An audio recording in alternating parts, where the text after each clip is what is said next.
Colin, do you want to talk to your future? Never mind. Did you need something? Yes. Yes. Why did the Templars leave? Why would Templars break away from the Chantry? The Order believes the Chantry no longer supports their efforts.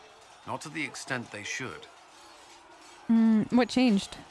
But the Templars have served the Chantry for ages. And in that time, they've come to take the Order's services for granted. Templars risk their lives against blood magic, demons, abominations, to feel as if those efforts are dismissed. I may disagree with the Order's actions, but I'm here as proof of that. But I sympathize with their frustrations. And that's important, that you can have somebody on your side that sees all of this, like every different, like that's why the group that they brought together for this is so important, because they do see each one of them a different perspective on this to kind of help put the bigger picture together. Tell me about you. I should get to know you better. We are working together after all. What would you like to know? All right. Where are you from? I still don't know why this pops up. I'd like to take full responsibility. Brother Bernard. A dear daughter is taken in Ferelden folklore. Everything Ty Galahad moved to werewolves. I'm gonna leave that there. I grew up in Ferelden near Honleith. I was transferred to Kirkwall shortly after the Blight. This is the first I've returned in almost 10 years. You were away for a long time. You haven't seen Ferelden in 10 years. Are you glad to be back? I was not sorry to leave at the time. I did not expect to return. Now, between the Divine's murder and the breach, I've arrived to find nothing but chaos. Yeah, isn't that what happens whenever we all go home? Varric's from Kirkwall. Varric's from Kirkwall. Did you two know each other? I knew he was friends with the champion of Kirkwall, but little else. We've spoken more since I joined the Inquisition, largely at Varric's insistence. Apparently, I spend too much time with a serious expression on my face, and it's bad for my health. Ah, no, that does sound like something Varric would tell you. Will you tell me about the Blight? You were in Ferelden during the Blight. Did you fight Darkspawn? No. I was stationed at Ferelden's Circle Tower. The Circle had troubles of its own. I remained there during the Blight. What happened? What happened at the Circle Tower? Few who survived the Blight have fond memories of that time. I would prefer not to speak of it. Of course. So, yeah, no, 100%. Tell me about Kirkwall. What was Kirkwall like? While I was there, Qunari occupied and then attacked the city. The Viscount's murder caused political unrest. Relations between mages and Templars fell apart. An apostate blew up the Chantry, and the Knight Commander went mad. Other than that, it was fine. You forgot about the part, though, where Hawk wreaked utter and complete chaos throughout the city the whole time while all of this was happening. What happened between Kirkwall's mages and Templars? You were at the Conclave. You must have heard people speak of it. Yes, but you were there. There was tension between mages and Templars long before I arrived. Eventually, it reached a breaking point. There was fighting in the streets. Abominations began killing both sides. It was a nightmare. It really was. So how did it end? What happened then? The Templars should have restored order, but Red Lyrium had driven Knight Commander Meredith mad. She threatened to kill Kirkwall's champion, turned on her own men. I'm not sure how far she would have gone. Too far. So you opposed her?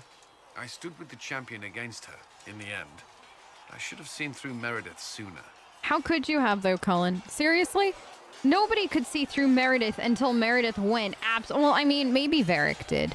Maybe Hawk did. But, like, I feel like as Hawk, we don't get enough Meredith time before Act 3 to really be like, yes, Hawk saw through it and nobody listened. Because, like, that's not at all what happened. Like, you barely saw Meredith. Barely. We saw her at the intro to, like, Varric, like, that initial scene for him. Like, we met Meredith that way. And then we saw her a bit after, and then that was that until shit hits the fan. And when I tell you the shit hits the fan in DA2, I mean, oh, goodness gracious me, is it a fun time. I gotta go. I'll let you return to your work. I'm sure you have other matters to attend. Don't we always, Cullen? Don't we always? Okay, so my little creepy horse. Look at you, so cute over there. So we gotta go pick up Blackwall. We gotta go pick up Bull. We gotta go do a bunch of stuff. But by getting the Blackwall quest, we have officially Sarah's here. We picked up Sarah. Hold on, let's go talk to Sarah real quick. But let's figure out a plan next. I forgot we'd already picked up Sarah. I think what we should do next is go and pick up Blackwall and then go to Redcliffe. Like, I think we should go to Redcliffe. Let's pick up Blackwall, go to Redcliffe. Maybe go to Redcliffe first. Because there are like quests that you can do that you can pick up. There's like 2 of them out by Blackwall is. So let's go to Redcliffe first. Then we'll go pick up Blackwall. And do like that whole back area's worth of stuff. Get like the hinterlands done. You know what I mean? Just like finish it off, except for maybe that one Fade Rift that we failed at horribly. So this is it, huh? Yeah. Oh no, it's fine, yeah? It's just, I thought it'd be bigger. That would have been hilarious if you were a man, right? Wasted. Sorry. Anyway, Yeah. Stopping wars should earn more sovereigns than this. Need things back to normal for coins to be flowing again. Another reason the Templars and mages need to be sat down. You do realize like there was an entire conclave that tried and failed? I'm pretty sure the Conclave proved it's not that easy. Yes, it is. No, it isn't. Why? Because someone yelled it real loud? Make them prove it. They're too busy to look up where the real questions are. Do you think it should be that easy then? Right. They should know it's a simple job. End all war, stitch the sky. The easy one first, of course. You're daft, yeah? It's a little. Most people get special, they lose their snark. Can't see how stupid it all is. I think I'll like you, Lady Herald. Maybe you are a little touched, yeah? Yeah, I mean, yes, definitely, 100%. I'm ready to give it a shot. That's all I can ask from anyone else. I'm in. It's an investment, yeah? Better pay off, too. Stupid war and everything. I had things to do. And y'all, in case you hadn't met Sarah before, that is Sarah. So, we shall be... What is that? There's a codex entry I must read. The Tale of the Frostbacks. Even mountains had a heart once. And the world was young. Korth the Mountain Father kept his throne at the peak of Belenos, the mountain at the center of the world, from which he could see all the corners of the earth and sky. And he saw strong men become weak, brave men grow cowardly, and wise men turn foolish for love. Korth devised a plan that he might never be betrayed by his own heart, by taking it out and hiding it where no soul would ever dare search for it. He sealed it inside a golden cask, buried it in the earth, and raised around it the fiercest mountains the world had ever seen, the Frostbacks, to guard it. But without his heart, the Mountain Father grew cruel. His chest was filled with bitter mountain winds that shrieked and howled like lost souls. Food lost its flavor, music had no sweetness, he lost all joy in deeds of valor. He sent avalanches and earthquakes to torment the tribes of men. Gods and men rose against him, calling him a tyrant. But with no heart, Korth could not be slain. Soon there were no heroes left, either among men or gods, who would dare challenge Korth. The Lady of the Sky sent the best of her children, the swiftest, the cleverest, and the strongest flyers, to scour the mountains for the missing heart. And for a year and a day they searched. But Sparrow and Raven, Vulture and Eagle, Swift and Albatross returned to her with nothing. Then the Partamigan spoke up and offered to find the god chief's heart. The other birds laughed, for the Partamigan is a tiny bird too humble to soar, which spends half its time hopping along the ground. The lady would not give the little creature her blessing, for the mountains were too fierce even for eagles. But the Partamigan set out anyway. The little bird traveled deep into the Frostbacks, where when she could not fly, she crawled. She hugged the ground, weathered the worst mountain winds, and so made her lonely way to the valley, where the heart beat. With all the god's terrible deeds, the heart was far too heavy for the little tiny bird to carry, so she rolled it, little by little, out of the valley and down the cliff, and when the golden cask struck the earth, it shattered. The heart was full, almost to bursting, and the pain of it roused the mountain god to come see what had happened. When Korth neared his heart, it leapt back into his chest, and he was whole again. Then Hakon Winter's Breath bound Korth's chest with 3 bands of iron and 3 bands of ice, so it could never again escape. And all the remaining gods named the Partamigin the honored above even the loftiest eagle. So Sister Petrine has written a lot. Is Sister Petrine vying for Brother Genitivi's spot in... apparently... We're going to have to start keeping score, see who's going to win this 1v1 of lore writing. That's interesting. Now, the really interesting part about that codex entry, though, is that it mentions that his heart was buried in a golden casket at the heart of the mountain, which in some ways kind of sounds like where we found Andraste's ashes. Ish, right? At the heart of the Frostbacks and everything. So it makes you wonder if they're in fact actually those two things are, or those two events, those two things, the things that were buried, put there, something like that, are related in one way or another. Or is that why the Andrastian followers way back when decided to bury Andraste here where they did to kind of like pay homage to Korth and what had happened and stuff like that. So interesting thoughts all the way around. But Redcliffe? We'll see if I change my mind, but Genevieve, you want to go Redcliffe? I think she wants to go to Redcliffe. We'll meet Dorian. It'll be great. So we are going to be taking Vivienne with us now instead of Solas, as I had mentioned like a million episodes ago. But I wanted to show you something, so I was quickly making her custom armor, and I was like, not going to drag you all through this, but I want to show you something absolutely positively hilarious about her armor. But so far, nothing has been affecting her outfit look. And then I went into the metals, and that's what affected it.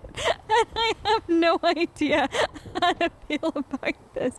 So I thought some of you that are also into the fashion side of the game might have found that to be a little amusing. But these actually look gorgeous, these patterns. I'm like, she looks so good in red. But because I can't match certain things right now, I'm debating on what to give her. Like this one, oddly enough, I actually think, normally I don't like this as a material. What is this? Volcanic. On people, like as a visible one, because I don't normally like the yellow, but this actually looks so good, so we're gonna go with that. Okay. Please don't ask why my stuff looks like that.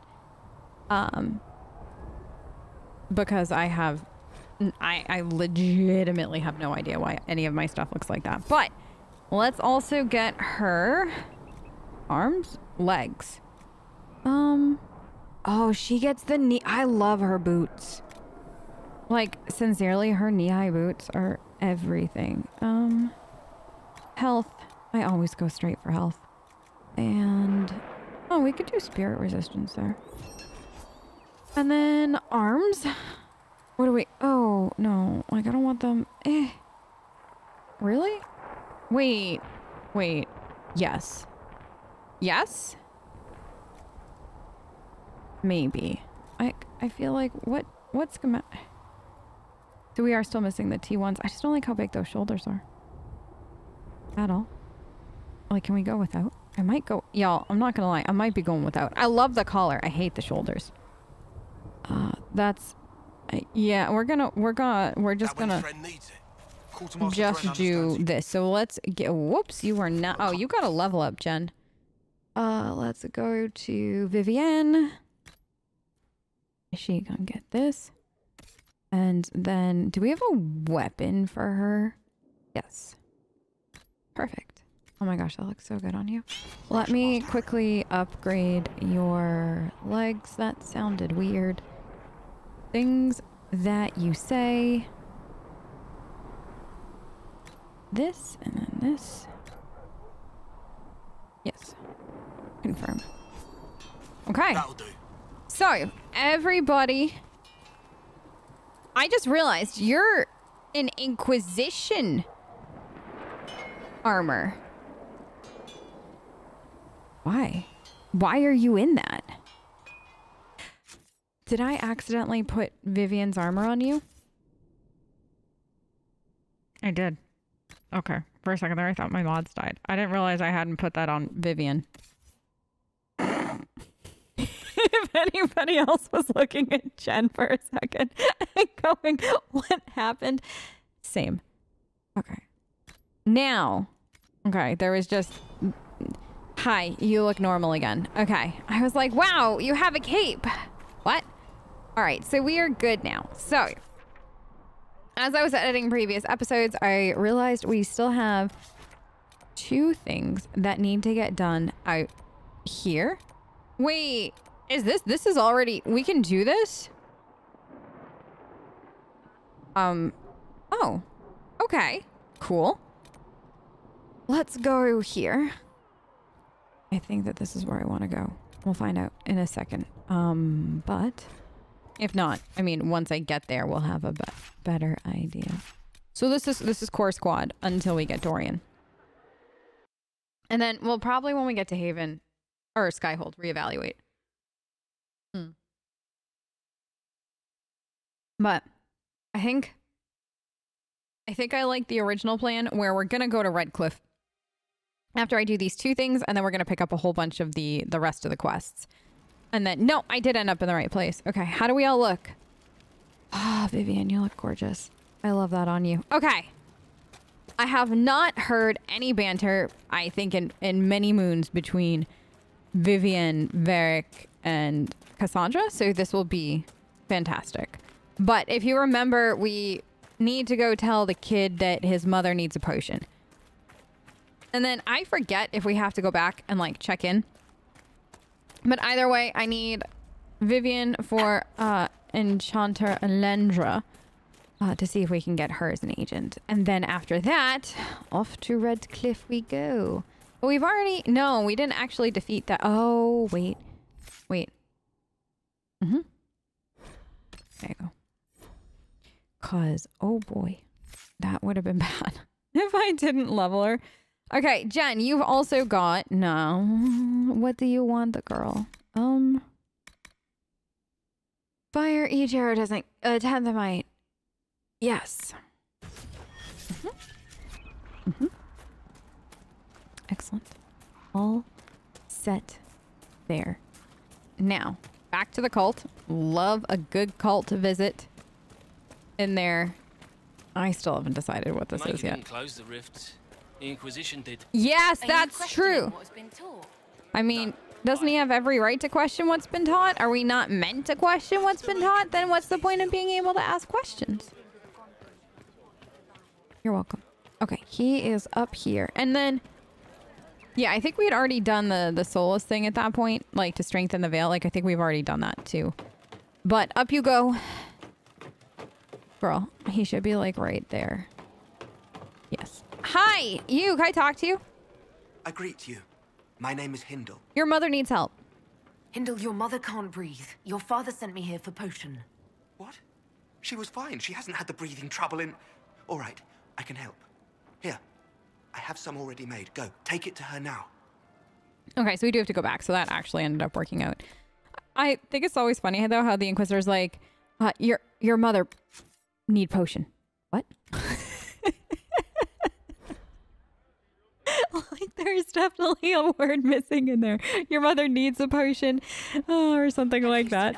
I don't know why, but that always amuses me. Yes, I think... Dad, are you here? I think he's in the house now. We'll go check.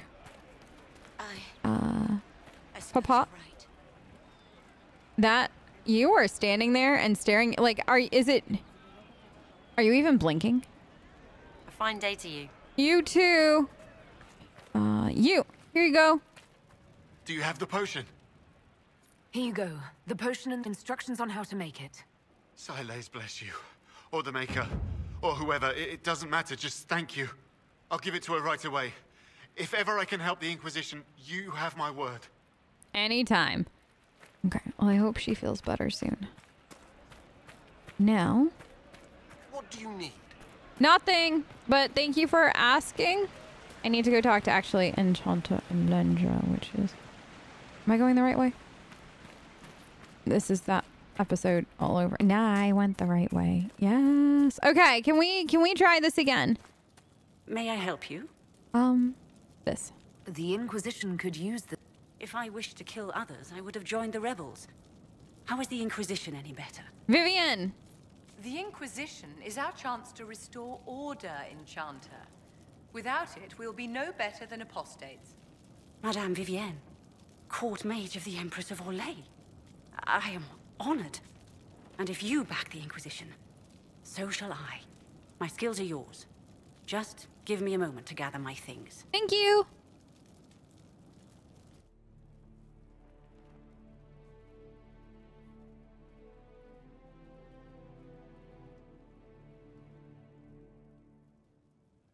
Okay. Thank you for the help, Vivienne. So now we've got all of that, and it's now time to hoof it over to Redcliffe and confront them, meet Dorian, and then all the other fun and exciting stuff I have planned for us in order to finish up the hinterlands. I don't know if we're ready to confront that rift yet, though. I'm kind of hoping by the time we finish up the hinterlands overall, in this like next push, that will level us enough to do it. So that is my plan in the back of my head. I do think usually though, I just wait on that rift and the Druffalo until either like after I complete the Falamire and the Storm Coast, or where is it? Or like right after we get to Skyhold. And like this is like one of the first things that I'll do is like come back and finish that off. So I'm curious if I feel like I'm gonna have to do that this time, or if, you know, squad's just gonna be like strong enough where we don't even have to worry about it.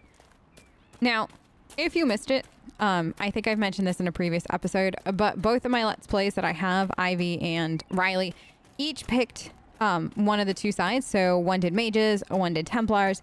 So if you haven't seen one versus the other and you'd like to, you can definitely go back and check out those episodes. Genevieve is going to be siding with the mages, mainly because for her and generally myself, I feel like the mages storyline, it's like, you got people playing with time magic and Tevinter and Redcliffe, like occupying Redcliffe. Like that always comes across as a little bit more pressing, oddly enough, than, you know, Templars being Templars, and you got like, the way it comes off is like the Templars are basically, oh my God, her staff, I thought it was somebody's head out of the bottom corner of the screen, and I was like terrified because I was like, who the heck is that? But like, I wish that both sides have been equally as compelling as the other. I want a constant watch on that damned thing. Sound the alarm at the first sign of demons. Maybe you should have let me in before. How about that? But yeah, so that is one of the things that I wish had happened, was that it just felt a little bit more even. Because when you think about it, like from an immersive perspective too, helping mages versus Templars definitely, you know, mages feels like the clear cut. Well, you know, time's moving in ways that it shouldn't. We should handle that. Also, I like the emotional toll of the mage's storyline. Like it's definitely a lot heavier, and the implications of what's gonna happen. Not that like the Templar storyline is plenty heavy, and actually I really like the Cole interactions. It's some of my favorite overall. Actually, I would say I like the Templar storyline more in that for the Inquisitor way. Like, I feel like as far as the Inquisitor themselves go, there's a lot more there, like, to learning who you are. So I like that from, like, an RP perspective, but from a shit's about to go down perspective. What was that? This makes more sense. We don't know what these rifts can do. That one appeared to alter the time around it. This. We need to find out what caused whatever this is. Make her have mercy. It's over. Open the gates. I was just here 2 days ago and you didn't want to open up the gates for me then. Did I prove I'm the Inquisition now? Hopefully.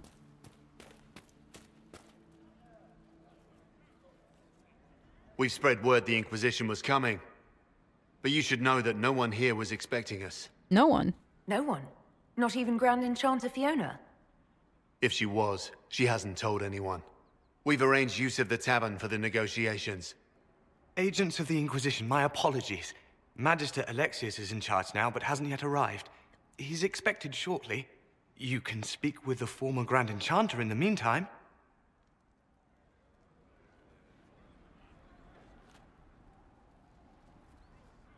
I really like that Inquisition scout. Is it just me, or is something weird going on here? What would give that away? Talk to the Grand Enchanter. Maybe we should. Vivienne! I'm actually so happy we brought her. Vivienne has some of the best lines here with Fiona. Pretty much ever. I always want to know where these extra voices are coming from because it sounds very like, yeah, but it's only like 6 people. This is supposed to be. So, and once again, we are trying to this right here. If you played DAO or watched Emery recently, is supposed to be the Look at that windmill. old thing. I'm surprised it's still standing. The windmill at the start of Redcliffe, I believe, like when you first enter in. These ruins mark the spot where a windmill once overlooked Redcliffe village. It was destroyed in the last days of the Blight when the Darkspawn attacked the area and was never repaired. Am I gonna get this chest? Probably. No. Girl. Thank you. Good. Something I didn't need, but I did it. I got the loot. So yeah, that's how, like, so it makes you wonder where exactly we are, all things considered. I know I've mentioned it before, but like trying to like line Redcliffe up in your head for what you saw in DAO versus what you're seeing now is like such a mind trip. You're just like, wait, because that, I believe that over there is ye old Redcliffe. Like that is ye old DAO Redcliffe. And like, you know, they kind of just built new Redcliffe after the Blight. And then ye old castle is back that way. So that is what I believe we are seeing. Can I get in? Yeah. Not yet. We need the perk. Oh no, I forgot to ask about the healer. All right, we'll have to come back anyways. Actually, we still have to come back anyways, no matter what. So that works out. No, they don't. So yeah, that is ye old days gone by Redcliffe. Is that whoop. Is that supposed to be the tavern, I wonder? Maybe. Shall we go see what the Grand Enchanter has in store for us? Oh, wait. Let's do it. All right. I got stuff for you. Good stuff. Let's do it. I haven't done this in ages. Ah, Senna, my darling. Would you hate me that much if I... For the first time in all these years, I fear I will not be visiting your ashes. What world is this? That demons and brigands stop a man from taking flowers to his wife's shrine. This isn't the good thing. This is just I feel bad thing, but definitely want to address it. I could take the flowers. What if I took flowers to your wife's shrine for you? I do not know what to say, except thank you. You're welcome. I never expected anyone not of the blood to care. My Senna would be grateful. Her shrine lies on a hill to the west, near the table stones. Thank you. Stay safe. Walk in peace. You too.